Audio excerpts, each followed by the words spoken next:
Shabbat Shalom, Shana Tova Mvourechet, Ktiva Vechatima Tova. On est Parashat Nitzavim, c'est 1780, Medaber Israël Chaviv Iranana. On est surtout à quelques jours de la nouvelle année, c'est 1782, que je vous souhaite plein de bonheur, de prospérité, de santé, de réussite, et qu'elle nous amène aussi Mashiach, Mimhera et Beyamenu. La Parashat Nitzavim est toujours avant Rosh Hashanah. Le premier pasuk dit Atem Nitzavim Hayom Kulchem Lifne Hashem Elokechem. Vous êtes debout aujourd'hui tous devant Hashem Elokechem, et s'en suivent 10 catégories des Juifs pour montrer que vraiment nous tous on est devant Hashem. 2 mots au moins sont superflus dans ce pasuk, et donc il faut comprendre pour quelle raison la Torah les a notés. Il s'agit de Nitzavim Hayom, debout et aujourd'hui.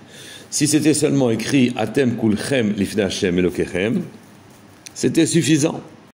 Hayom va nous apprendre quelque chose de très important.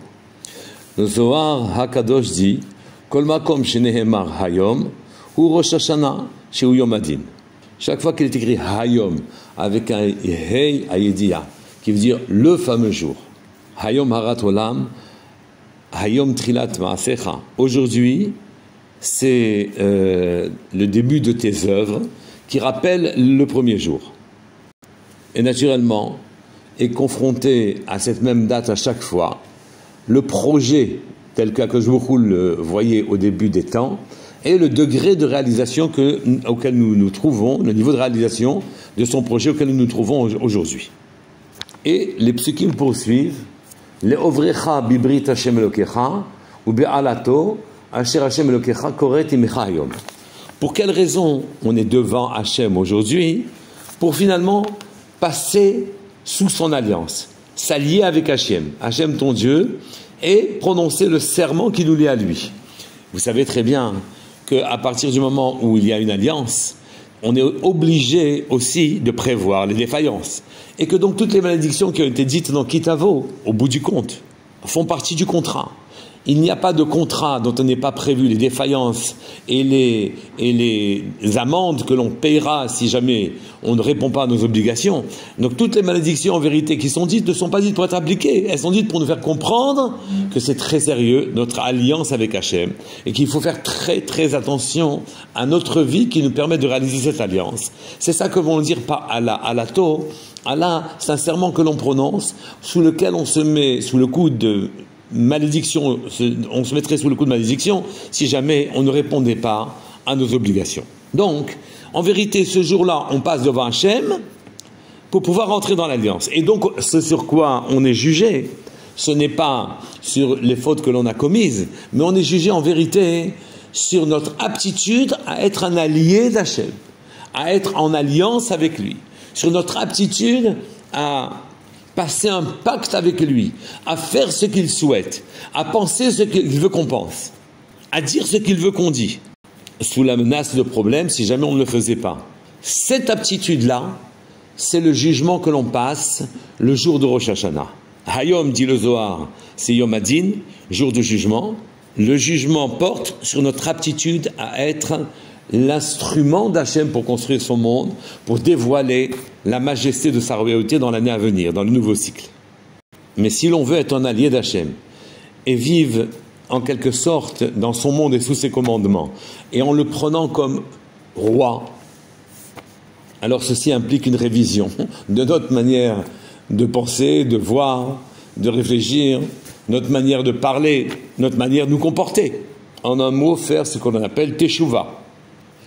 C'est en fait ce qui est écrit dans le pasuk quand il nous dit Atem Nitzavim. Nitzavim, le bout, ce n'était pas nécessaire. Mais quand j'additionne le Nun, le Tzadik, le Beit, le Yud et le Mem de Nitzavim, les 5 lettres, plus le chiffre de 5, mais que j'écrive chaque lettre en toutes lettres en quelque sorte. Le Nun, je l'écrirai Nun, Vav Nun, ça fait Nun. Le Tzadik, Tzadik, Dalet, Yud, et ainsi de suite. Alors j'arrive à un total de 727. Et ces 727, c'est exactement la même numération que Zou Teshuva. Ceci est la Teshuva, ceci est le retour vers Hachem. Donc, on est debout aujourd'hui devant Hachem. Si on est debout aujourd'hui, c'est par la force de ce qu'on appelle la Teshuva, le retour vers lui. La tchouva a évidemment un rapport avec les fautes sur lesquelles on veut revenir de manière à retrouver le niveau qu'on en avait auparavant, mais on pourrait faire tchouva, à la limite, ce qui est très improbable, mais sans faire la moindre faute. Et d'ailleurs, c'est le meilleur moyen de faire tchouva. Nous sommes extrêmement lourds. Nous vivons dans la pauvreté de nos impressions matérialistes, de nos objectifs matérialistes. Le changement, tout changement nous paraît très loin, impossible à réaliser, très loin de nous. Mais l'on voit à ce moment-là, dans les psukim, que Hachem, pour celui qui fait tchouva, vient à notre aide. Je vous le lis dans le pasouk. Et ce sera lorsque tu auras subi toutes les vicissitudes de l'existence qui te font comprendre que c'est Hachem qui mène le monde. Ve'hashevota el levavecha bechol hagoyim asher yidichucha Hachem elokecha shama, et qui te fera revenir de chez les goyim où Hachem t'avait repoussé. Ve'shavta ad Hachem elokecha, et que tu retourneras vers Hachem elokecha. Ve'shamata bekolo, et que tu écouteras sa voix. Ve'shavta ad Hachem elokecha. Au fond, essayer d'effacer ses fautes, faire comme si elles n'existaient pas, revenir à une situation antérieure, ça nous paraît très très loin, très impossible. Mais si pour revenir vers Hachem, je voulais revenir vers lui, faire un mouvement vers lui, et qu'à ce moment-là, je mesure dans mon incapacité les défauts et les obstacles qui sont sur ma route pour retourner vers lui, et ce à quoi je devrais remédier pour revenir vers lui, alors à ce moment-là, je prends la mesure de l'endroit où je me trouve et de là où je dois aller. C'est ça, Veshavta ad Hachem elokecha. Fais ton retour en recherchant à aller vers Hachem. Tes fautes, tu les regretteras et tu t'en occuperas finalement après Rosh Hashanah, d'ailleurs à Kippour.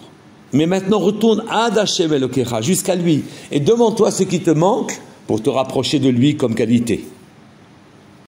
Et l'on voit qu'à ce moment-là, Hachem intervient. Il te ramènera d'entre les peuples où il t'avait dispersé. Les exilés reviendront depuis l'extrémité des cieux en Israël. Il t'amènera vers le pays de tes ancêtres. Tu le posséderas. Il te fera du bien, te rendra plus nombreux. Et surtout, Umal Hachem Elokecha et levavecha ve tevav zaracha le'ahava et Hachem Elokecha bechol levavcha ubechol nafshecha le'ma'an chayecha. Hachem fera la circoncision de ton cœur pour toi et pour ta descendance, c'est-à-dire qu'à partir du moment où tu feras tout tchouva, ça sera plus facile pour tes descendants aussi, afin que tu puisses aimer Hachem, ton Dieu, de tout ton cœur, de toute ton âme, et afin que tu vives. Afin que tu vives, ce qui veut dire qu'avant l'intervention d'Hachem, même si tu avais fait tchouva, tu ne vivais pas réellement. Que signifie Umal Hachem Elokecha et levavecha? Qu'il fait la circoncision de ton cœur, c'est-à-dire qu'il enlève de ton cœur tout ce qui est massar, tout ce qui est voile, tout ce qui est incompréhension, tout ce qui t'empêche d'aller vers lui. Cette aide incroyable, il la donne à celui qui fait un mouvement de tchouva. Il vient relayer son mouvement, il vient lui donner de la force, l'amplifier. Et il verra des choses et réalisera des choses qui se croyaient incroyables de faire, qu'il ne pensait jamais voir. Car l'aide d'Hachem prend immédiatement le relais. Et au fond, c'est ce que dit le pasouk.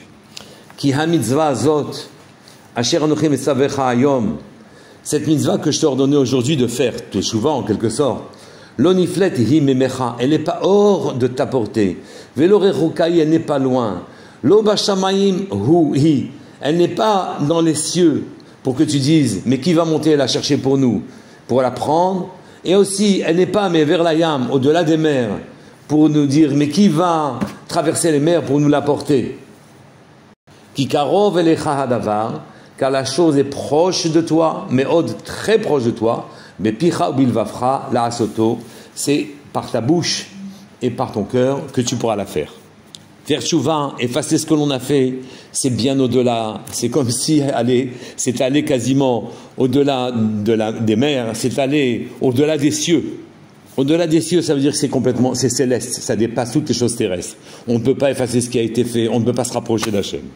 Au-delà des mers, ça veut dire que ça demande une science particulière qui est très loin d'être à notre disposition.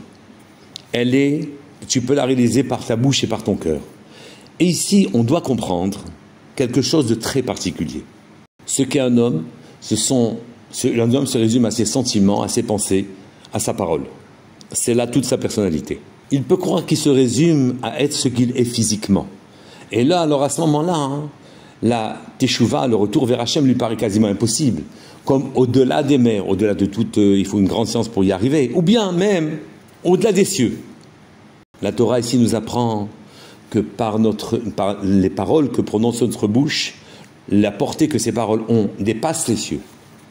Les sentiments que l'on a dans le cœur, que l'on porte dans le cœur, quand on les modifie, pour les mettre en accord avec Hachem, ces sentiments vont au-delà des mers. Nos dispositions ne s'arrêtent pas à ce qu'ils sont superficiellement, est-ce qu'elles apparaissent être superficiellement. Notre voix porte plus loin que les cieux.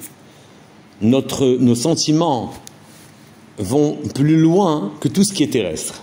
Et donc, ils peuvent atteindre en quelque sorte la tchouva. On peut comprendre maintenant deux autres précisions. Le pasuk avait dit « Umal Hashem lekecha et levavcha ve'et levav zarecha » et à la fin de ce pasuk, « Le'ava et Hashem lekecha » pour que tu aimes Hashem, ton Dieu, donc il va faire la circoncision de ton cœur et celui de ta descendance. Donc ça va faciliter la vie à tes descendances. Pour aimer Hachem, on n'aime pas Hachem naturellement. Mais maintenant, quand ton cœur va être apte à aimer Hachem, il pourra l'aimer à ce moment-là. Mais surtout, c'est marqué à la fin de ce pasouk, tu pourras l'aimer naturellement, c'est-à-dire complètement, sans limite. Les ma'an chayecha, là tu auras une véritable vie. Avant ça, tu n'avais pas de vie. C'est maintenant la vie. Quand Hachem va te faire la circoncision de ton cœur et va enlever dans ton cœur les mauvaises parties de ce cœur. Mais ça explique aussi le premier pasouk qui a dit Atem nisavim hayom kulchem lifne Hachem. Vous êtes tous debout aujourd'hui devant Hachem. Devant Hachem, est-ce que c'est une allégorie, une manière de parler pour être jugé? Mais non, devant Hachem, vraiment, on est devant Hachem. C'est-à-dire que par les dispositions, les propriétés qu'ont notre parole et notre cœur, alors notre prière monte, notre voix monte au-delà du céleste et vient faire tchouva. Et notre cœur, naturellement, l'accompagne pour rencontrer Hachem. Que chacun de vous ait, à ce Rosh Hashanah, les moyens de développer toutes ces potentialités. Shana Tova Mvurechet Kol Tuv.